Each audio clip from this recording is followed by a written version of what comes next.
kepada feeling ketenangan.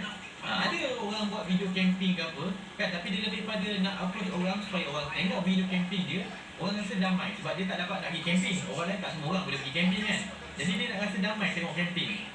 Kenalah shoot video tu untuk mendapatkan poin kedamaian tu. Contohnya kita bersiap dekat rumah kan, slowly siap barang kita masuk dalam beg, pergi start kereta, pergi drive slowly kan, nampak kita buat time lapse sikit, lepas tu sampai ke kemah, sampai ke bawah gunung. Kalau nak naik gunung kan, bawah gunung tu dia pack barang, nampak tunjuk kasut tu kita ikat biar kemas.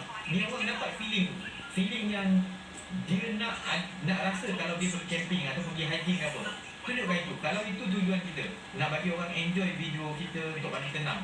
Tapi kalau poin video kita nak tarik perhatian supaya banyak hiker tertarik tengok video kita sebab dengan tips mengajar orang, kena fokus pada knowledge. Macam mana pakai, macam mana nak pilih kasut. Itu konten kita. Tunjukkan macam mana nak pilih kasut semua. Jangan tunjuk main nak berjalan apa semua. Buat mana itu dah tak kena lah tu. Dia tak relevan dah. Okay.